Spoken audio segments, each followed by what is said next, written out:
अपने यौवन में अपने आप को संभाल के रखा, हमारी इज्जत बचा के रखी, इसलिए तू हमारे लिए पूजनीय हो गई है। वो पूजन के योग्य नहीं होती हैं जिन्होंने अपनी मनमानी करी है, जबरदस्ती माँ बाप बुला ले कि राजी तो करोगे तो राजी, तो नहीं तो कोर्ट है। फिर वो पूजवे लायक नहीं है, वो तो माँ बाप की किड़रामन है।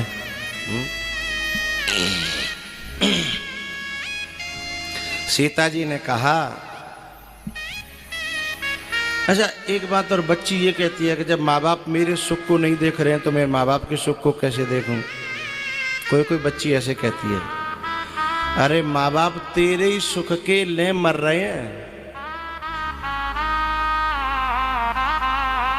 लेकिन वो बात तेरी समझ में अभी आ नहीं रही है, और जब समझ में आएगी फिर तू किसी लायक रह नहीं जाएगी।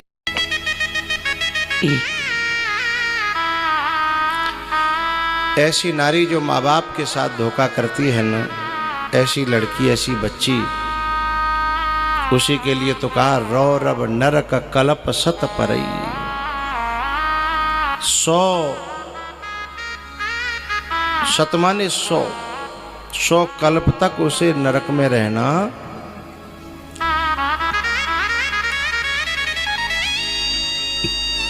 एक बार क्या हुआ,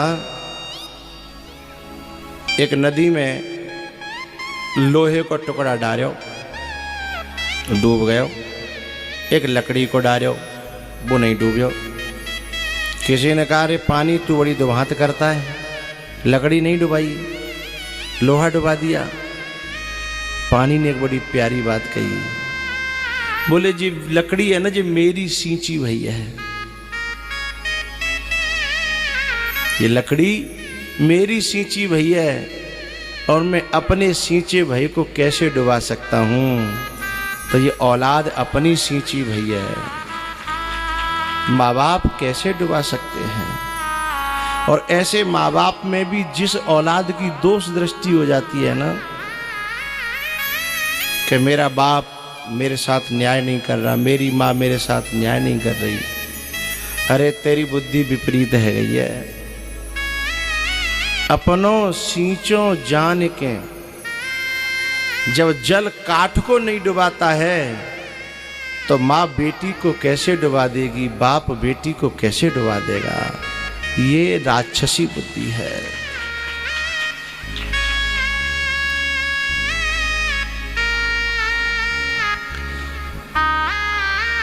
अब तो एक नई परंपरा चल गई है, हर लड़का लड़की को एक बात समझाता है, जब फंसाने के उसमें रहता है मूड में, अरे सब 1 साल के माँ बाप हैं, साल 2 साल का सब अपने आप रह जाएंगे। जाएंगे कहाँ? यूँ कहते हैं जाएंगे कहाँ, बस साल 2-4 साल बाद की बात है, यही माँ बाप नहीं आवे तो देखना। और माँ बाप चले जाते हैं, इसलिए और लोगों की हिम्मत बढ़ने लग जाती है कि देखो फलाने ने करी, आगे चले गए, अब खूब आ रही है खूब जा रही है। ये नेक दिना को मामला है, इसीलिए और ज्यादा लोगों के कदम बढ़ते चले जा रहे हैं।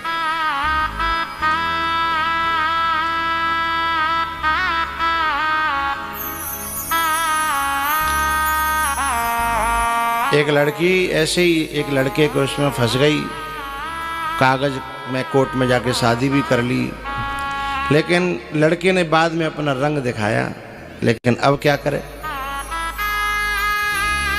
इस पे एक पिक्चर भी बनी है, उसका नाम तो मुझे याद नहीं है,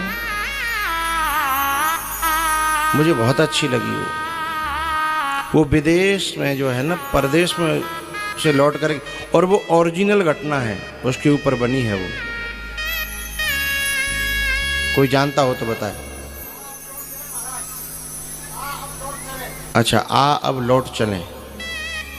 हाँ हाँ हाँ, तुम तो गुप्ता जी हो, अग्रवाल साहब। अच्छा अच्छा, देखो पहचान लिया हमने।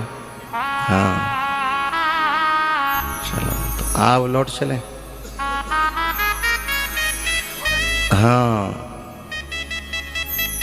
ओरिजिनल घटना है। लेकिन मैं उससे मिलती जुलती एक बात बता रहा हूँ आपको। अब वो जब लड़के का व्यवहार मालूम पड़ा, पहले तो वो इतना सात्विक बनता था, गुटखा तक नहीं खाता था, अरे साहब पान भी नहीं खाता, इतना सुंदर। लेकिन जब कागज में पढ़ा लिखा पढ़ी है गई, जब पता चला सो काली पन्नी में और लेकर के आया हड्डियों सहित लिपटा हुआ। बोले ये बना। हाय राम, लड़की के तो कानों में से धुआं निकल गया। बोले ये क्या? बोले मैं खाता पीता हूँ, लेकिन तुझे अच्छा नहीं लगता था, इसलिए इतने दिन तक मैंने छोड़ रखा था। लेकिन अब पीछे लौटने की तो रही नहीं, क्योंकि माँ बाप से तो माँ बाप ने रोका टोकी करी दीवाने की मैं तुम्हारी देहरी पे आऊंगी नहीं, पीछे लौटने की रही नहीं। लेकिन माँ बाप को 1.5 साल 2 साल बाद ऐसा पता लगा कि लड़की बहुत दुखी है और वहाँ ऐसे ऐसे फंस गई है, तो उसका बाप ढूंढता ढूंढता गया। अच्छा, जब उन्होंने शादी की तो आपस में सौगंध खाई थी। उसने भी कहा था कि मैं भी अपने बाप के यहाँ नहीं जाऊंगा, क्योंकि उसका बाप भी राजी नहीं था, इसका बाप भी राजी नहीं था। दोनों ने कहा कि हम अपने अपने माँ बाप के यहाँ नहीं जाएंगे। लड़के का बाप आया, उसने किवाड़ नहीं खोली, खटखटा के चला गया। लेकिन जब लड़की का बाप आया और खटखटाया और कहा कि मैं तेरा बाप हूं, चल जो कुछ हुआ सो हुआ, मैं लेने आया हूं। तो वो उठ के चलने लगी। सो लड़के ने कहा, बोले हमारी तुम्हारी कुछ शर्तें तय हुई थी, हम लौट के नहीं जाएंगे। तो उस लड़की ने कहा कि तय तो हुआ था, लेकिन तय तो ये भी हुआ था कि तुम कुछ गलत खान पान नहीं करोगे। मैं घर में तो नहीं लाने देती, लेकिन बाहर तुम खा के पी के आते हो। क्या पहले जो तय हुआ था वो सब तुम निभा रहे हो क्या? मेरा बाप आया है, अब एक गलती तो मैं कर चुकी, लेकिन अब मैं दरबार से लौटा करके, दरवाजे से लौटा करके दूसरी गलती नहीं करना चाहती। किवाड़ खुली और रोते हुए बाप की आंखों में जब आंसू देख के बेटी ने गले से लिपट के रोई। बाप ने भी कहा, बेटा इसी दिन का हमें डर था। मैं तो म्यूचुअल फंड्स पे लगाऊंगा। क्या Amitesh, kit kit kit kit kit kit kit kit. कहा, बेटा इसी दिन का हमें डर था, हम तेरे दुश्मन नहीं थे, लेकिन अब तुझे और कोई लेगा भी नहीं और यहाँ तुझे जीवन बिताना पड़ेगा। अब तू तो मरेगी सो मरेगी, लेकिन तेरी माँ और तेरा ये बूढ़ा बाप अब चैन से जी तो पाएंगे नहीं, चैन से मर भी नहीं पाएंगे। एक बात बताऊं, जो बच्चियां सात्विक आहार करती हैं, सात्विक जीवन जीती हैं, उन्हें बचाने के लिए परमात्मा आ जाता है, उन्हें बचाने के लिए परमात्मा आ जाता है। एक बच्ची थी ग्वालियर की, ग्वालियर के देहात में, गांव में, मैं गांव का नाम नहीं बताऊंगा। तो ऐसे ही वो पढ़ने जाती थी, कॉलेज कर रही थी। एक लड़का जो है उसके बहुत पीछे पड़ा था और वो फिसल भी गई थी उसकी बातों में। लेकिन एक तरफ द्वंद्व चल रहा था, एक तरफ माँ बाप की नाक है और एक तरफ ये है। तो उसके गांव में एक नट आया और जो नटनी थी ना, वो रस्से पे चल करके दिखा रही थी, ऐसे बांस लेके चलते हैं ना रस्से पे, तो आधे रस्से पर चल करके वो पहुंच गई थी और उस डिसबैलेंस होने लगी। पूरा गांव वो देख रहा था तमाशा। वो जो लड़की थी वो अपनी छत से वो तमाशा देख रही थी। नट नाच रहा था, ढोलक बजा रहा था वो नगाड़ा सा, और वो कुछ बीच बीच में गा रहा था। उसने एक पंक्ति गाई, कि बहुत गई थोड़ी रही और थोड़ी हुई बीती जा।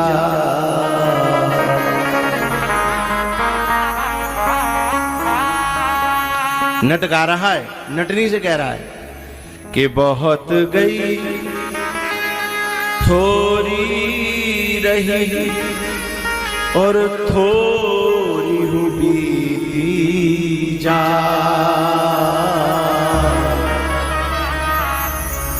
ताल भंग मत होइयो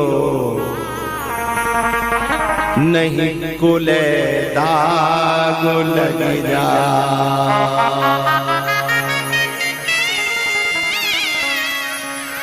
ताल भंग मत होइयो नहीं कुले दाग लग जा।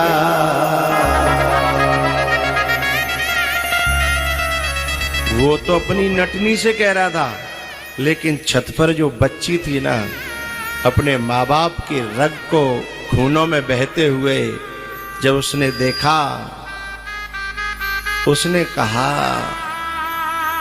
कि लगता है ये नट नहीं है, ये परमात्मा है जो मुझसे कहने आया है कि बहुत गई थोड़ी रही।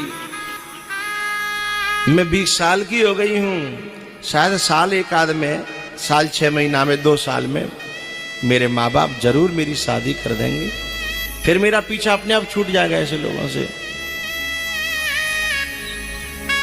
मैं ये कहना चाहता हूं जो भगवान के समर्पित रहते हैं, जो बच्चियां अच्छे स्वभाव वाली होती हैं, भगवान की पूजा पाठ करती हैं, उन्हें किसी न किसी रूप में आकर के परमात्मा बचाता है। नट बन करके आ गया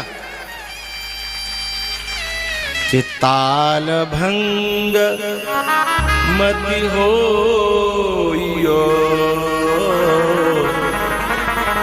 नहीं कुले दाग लग जा।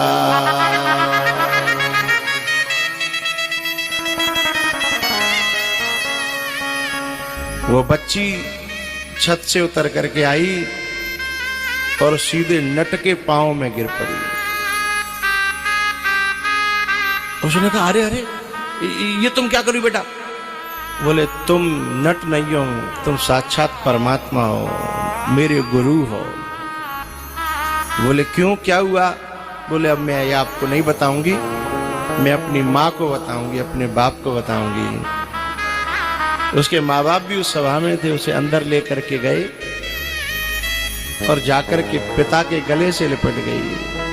बोले पापा इस नट को मेरी तरफ से इनाम देना, धन देना। बोले क्यों बेटा? बोले ये नट आपकी जिंदगी, मेरी में तो है ही, लेकिन आपके लिए भी भगवान है, नहीं तो आप भी कहीं मुंह दिखाने लायक नहीं रहते। फिर उस बच्ची ने पूरी बात बताई है, और पूरी बात बता करके और अपने जीवन का रास्ता बदल लिया। बहुत गई थोड़ी रही थोड़ी हुई बीती जा।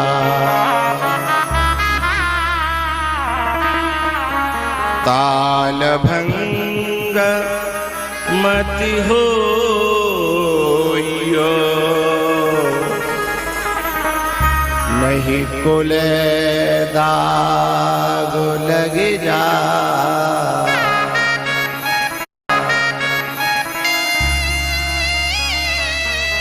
यहाँ पर बैठी हुई उन बच्चियों को मैं हृदय से प्रणाम करता हूँ, जिन्होंने ऐसे ही किसी मोड़ पे आकर के अपने माँ बाप को महत्व दिया है, दुनिया को नहीं, भोगों को नहीं, है वासनाओं को नहीं, अपने माँ बाप को और भक्ति को ज्यादा महत्व दिया है। उनको मैं नमन करता हूँ।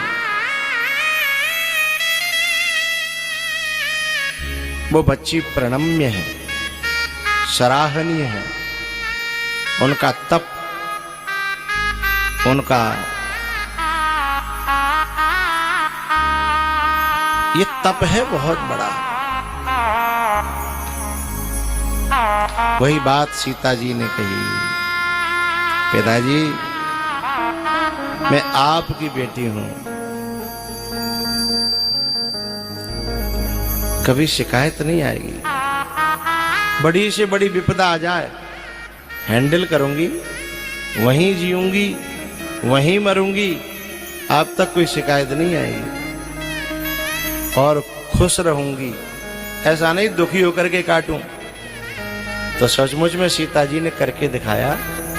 इतना बड़ा देश निकाला हुआ, 1 रुपया नहीं दिया गया हिस्से में से, है? इससे बुरा और क्या हो सकता है? लेकिन कोई शिकायत आई है? एक शिकायत नहीं आई। अब मैं उनसे बात कहना चाहता हूं, जो ऐसे परिवार हैं, जो लड़के हैं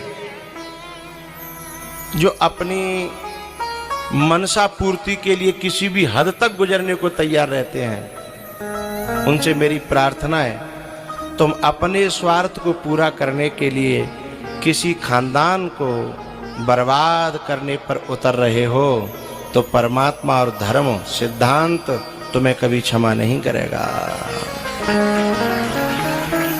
किसी की बेटी को तुमने गलत रास्ते पर खींच लिया, किसी की बेटी को तुमने अपने घर में बहू बना करके ले आए और बाद में फिर यातना देने लगे, तो तुम केवल उस लड़की को दुखी नहीं कर रहे हो, उसके बाप को, जो बेचारा असहाय है, क्योंकि दामाद से तो लड़ भी नहीं सकता।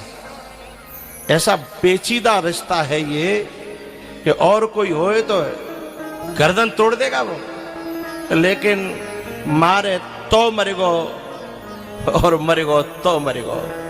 तो ऐसे असहाय बाप को जो सताता है उसे इसी जन्म में नरक भुगतना पड़ता है, बाद की बात तो अलग है। वो बेटी को दुखी नहीं कर रहे, उसके साथ साथ उसका बाप, उसकी माँ, उसका भैया है। और माँ तो बेचारी बार बार जब मेहमान आता है ना तो पाँव छिएगी, पोटेगी, प्यार करेगी। आदमी ते थोड़ी वैसे थोड़ा प्यार हुआ है, वो ये चाहती है कि नहीं जी खुश रहे तो मेरी बच्ची को ध्यान रखे तो मेरा जीवन सुगंध कट जाए, क्योंकि माँ की आत्मा बसती है बेटी में। जैसे तुमने एक कथा सुनी होगी कि फलाने आदमी की जान जो उसकी तोते में रहती थी ना, ऐसे ही बेटी में माँ और बाप की प्राण रहते हैं। जब उसे खरोंच आती है ना और बेटी की आंखों में आंसू देख ले बाप, तो मरता नहीं है, सारे कर्म हो जाते हैं, लेकिन उसे गुस्सा पीना पड़ता है, क्योंकि मारे तो मर्यो और मरे तो मर्यो। तो मेरी प्रार्थना है भैया, एक पंक्ति है ना, दुख में कटे या सुख में बसर हो, जीना तो हर हाल में होगा, जहर हो या अमृत का प्याला, पीना तो हर हाल में होगा। तो लड़के को भी इस प्रकार से अपना जीवन यापन करना चाहिए कि कोई अपराध न बने। तो ऐसे बच्चों को भी मैं हृदय से साधुवाद देता हूँ, धन्यवाद देता हूँ कि जो इस बात का ख्याल रखते हैं कि इसको सताने के बाद इसके सताना इसके माँ बाप को ही सताना है, इसलिए अपने जीवन को उसके साथ तालमेल बिठाता है।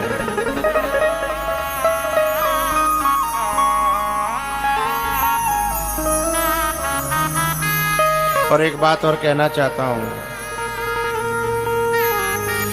जो बच्चियां ससुराल में जाकर के अत्याचार सहन करती हैं वो अपने माँ बाप की शर्म कर रही हैं। नहीं तो बच्चियों के हक में कानून इतना है कि लेने के देने पड़ जाएं। तो जो बच्चियां माँ बाप के इज्जत को ध्यान में रख करके जो तुम्हारा सहयोग कर रही हैं, उस सहयोग का आदर करिए, उस सहयोग की कदर करिए। घर में शांति आएगी, सुख आएगा। हाँ?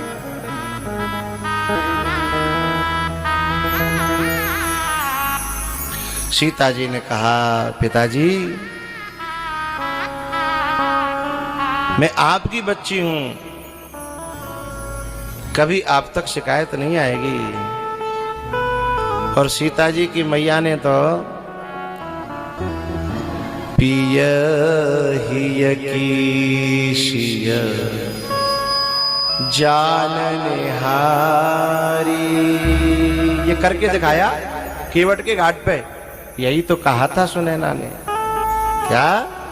सासु ससुर गुरु सेवा करे हो, पति रुख लखे आयसु अनुसरे हो, पति रुख लखे आयसु अनुसरे हो। सास ससुर गुरु सेवा करे हो।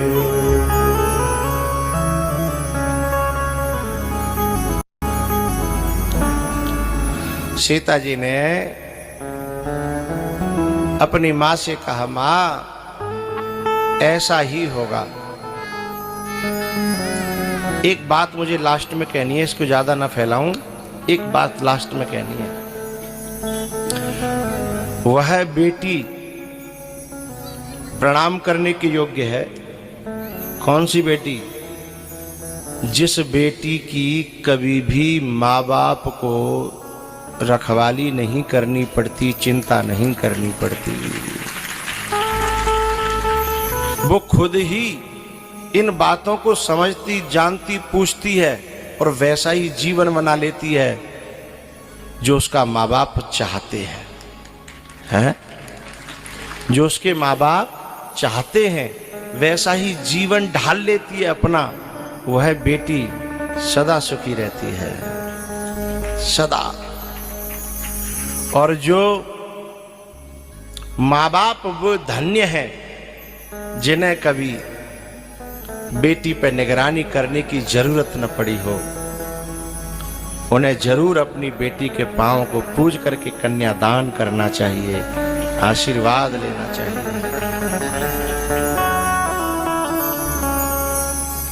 तो मैं सीता जी की विदाई तो इसलिए नहीं करूंगा। सीता जी ने अपनी माँ से कहा, माँ ऐसा ही होगा। एक बात मुझे लास्ट में कहनी है, इसको ज्यादा ना फैलाऊं।